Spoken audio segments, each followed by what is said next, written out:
So the first and the foremost point to remember is that newborns, especially preterms, are functionally poikilothermic.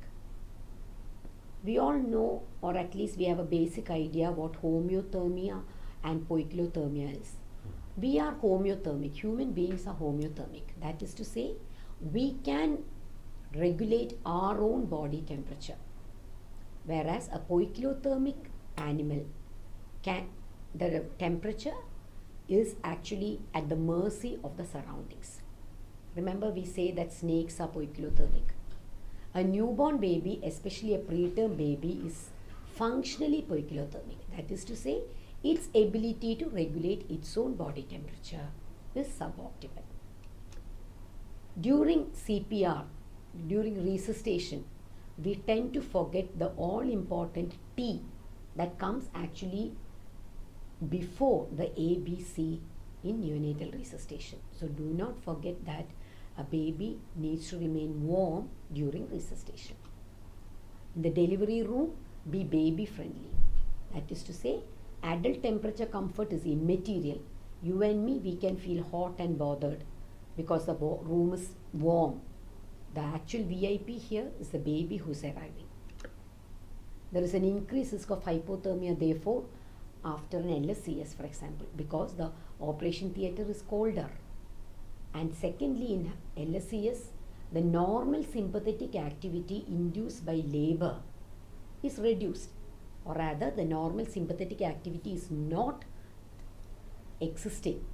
So what happens? The sympathetic compensation is also that much more delayed. Because remember, when we learned about the sympathetic reaction, the stimulation of the sympathetic system, that is actually reduced in after or during a cesarean section. Or again, remember, humidity is our friend. Humidity will cut down the transepidermal fluid loss and will augment thermoregulation. We today have humidified incubators, or you and me, we can actually make do with using a cling film across the radiant warmers, not in direct contact with the baby, of course, and that will actually help maintain the humidity. Now, a baby can compensate outside the thermoneutral zone. We know what the thermoneutral zone is. Baby can actually compensate outside the thermoneutral zone. But this compensation is at the cost of energy. Now, the importance of this statement is, just because a baby's body temperature is normal, it does not mean that the baby is thermoneutral. It could well be that baby is having to use up its compensatory devices to maintain that normal temperature.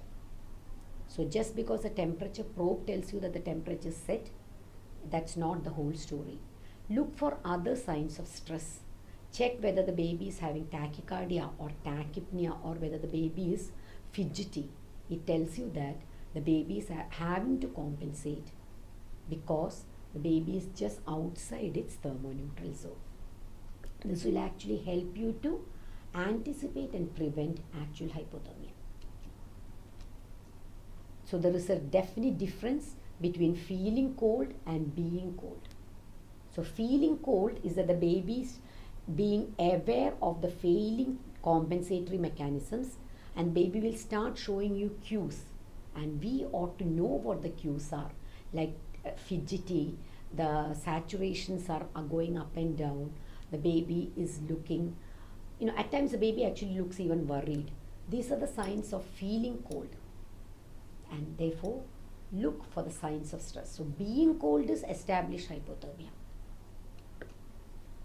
Now, another key point is, at a core temperature of below 32 degrees centigrade, hemoglobin in our blood cannot release oxygen. This statement is very, very weighted. It's a heavy statement actually. The hemoglobin cannot release oxygen. So what happens?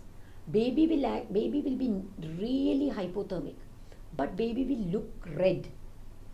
And that means to say that baby might seem healthier to you and me, whereas the baby is actually deeply hypoxic. Operation theatres, as I told earlier, are cold places. Air is a good insulator. That is to say, do not wrap the baby in multiple layers tightly. Let some air spaces in between so that the air canals actually help you to insulate the baby. Maintenance of the warm chain, the pre-rooming measures in the NICU. When a baby is actually ready, we are actually contemplating rooming in the baby. We need to actually bring down the warmer settings and everything, clothe the baby. In fact, we are actually transitioning this baby to the rooming in. This is very, very important. You don't just say, okay, your baby is ready, I'm rooming in the baby today. You actually introduce the mother to that concept, train the mother how to hold the baby well wrapped. You train the baby to regulate its temperature by reducing the artificial heating, and that is how you actually maintain the warm chain. And always remember, the mother's body heat is the best warmer.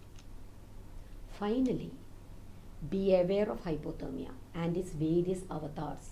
As a health personnel working with newborns, be it as a nurse, be it as a doctor, we all should be uniformly aware that hypothermia is a masquerader par excellence and can manifest in any ways. Temperature monitoring is therefore vital. It is not just a UHI vital sign, it is a vital sign, and it deserves honesty. In other words, please do not write down numbers in your observation sheets. Monitor temperature, respect temperature. Positioning of the probe is vital, as we told earlier, and at every shift at least check the temperature once. Remember, hypothermia is a totally preventable catastrophe, and that will be my take-home message. Hypothermia is a catastrophe, but it is a totally preventable one. And knowledge is your weapon against hypothermia. My references here are the NEO reviews, the WHO handbook, PJ Chandigarh NICU handbook, the AIMS protocols, and Neonatology by Gomella. Moving on to no talk on hypothermia is complete without touching kangaroo mother care.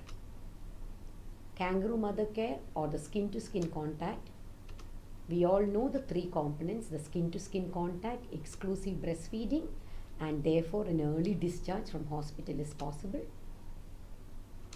Advantages: thermal protection and reduced stress. It helps promote exclusive breastfeeding, and there's a much better bonding between the mom and the baby, and the capital costs and recurrent costs are also lesser. Now, who needs KMC, or rather who can have KMC? KMC is a baby's birthright, and the baby should have it. Any baby weighing less than 2 kg on non-invasive respiratory support or no respiratory support. Nasal O2 does not preclude KMC, that is. No umbilical or arterial lines. No hemodynamic instability, that is at least 12 hours of inotropes. In an ideal world, facilities for bedside KMC ought to be provided. I repeat, in an ideal world. That is, this is the ideal world which remains a dream. As you can see in this picture, KMC is not a mother's right. KMC is basically just skin to skin contact.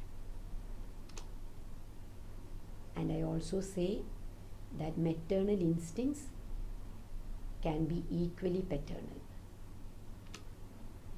And KMC need not stop you from any of your day-to-day activities. You see a yuppie dad giving KMC here, and a very intelligent, cued-in mother giving KMC to twins at that while she is busy reading her newspaper. So with this, we Team Neonatology at Aster MIMS Calicut come to the end of our discourse on thermoregulation and newborn. Thank you ever so much for your patient listening.